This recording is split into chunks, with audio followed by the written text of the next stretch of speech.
যেই মানুষটা 2022 বিশ্বকাপ ফাইনালে গোল করে আর্জেন্টিনাকে স্বপ্ন পূরণে সাহায্য করেছিলেন, যে নামটা শুনলেই এখনও ফুটবল ভক্তদের গায়ে কাঁটা দেয়, সেই ডিমারিয়া কি আবার ফিরছেন বিশ্বকাপে? আজকের ভিডিওতে আমরা কথা বলবো আর্জেন্টিনার সুপারস্টারকে নিয়ে।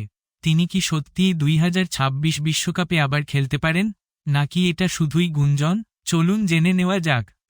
2022 কাতার বিশ্বকাপে ডিমারিয়া ছিলেন আর্জেন্টিনার অন্যতম বড় অস্ত্র।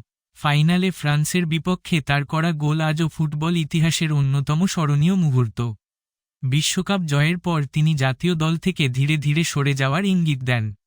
কিন্তু সম্প্রতি ফুটবল দুনিয়ায় আবার আলোচনা শুরু হয়েছে, ডিমারিয়া কি শেষবারের মতো বিশ্বকাপে ফিরবেন? আর ডিমারিয়া কি কারণেই বা ফিরবেন?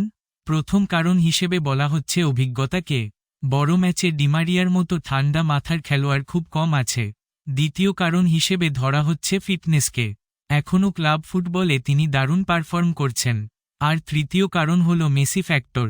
যেহেতু মেসি খেলবেন, তাহলে ডিমারিয়াকেও আবার দেখা যেতেই পারে আর্জেন্টিনার জার্সিতে।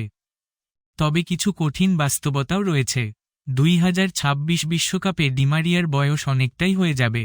তাছাড়া তরুণ খেলোয়াড়দের জায়গা তৈরি করতে কোচ নতুন স্কোয়াড গড়তে পারেন। এছাড়া ডিমারিয়া আগেও বলেছেন, 2022 বিশ্বকাপ ছিল তার স্বপ্নের সমাপ্তি।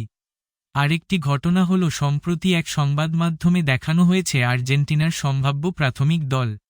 আর সেই তালিকায় জায়গা হয়নি ডিমারিয়ার। এই খবর সামনে আসতেই ফুটবল দুনিয়ায় শুরু হয়েছে তুমুল আলোচনা। তাহলে কি সত্যিই শেষ হয়ে গেল ডিমারিয়ার বিশ্বকাপ যাত্রা, নাকি এখনও বাকি আছে বড় কোনো চমক? কিন্তু ফুটবলে শেষ কথা বলে কিছু নেই। একটা ফোন কল, একটা ইনজুরি ক্রাইসিস, অথবা দেশের জন্য শেষবার লড়াই করার ইচ্ছা, সবকিছুই বদলে দিতে পারে।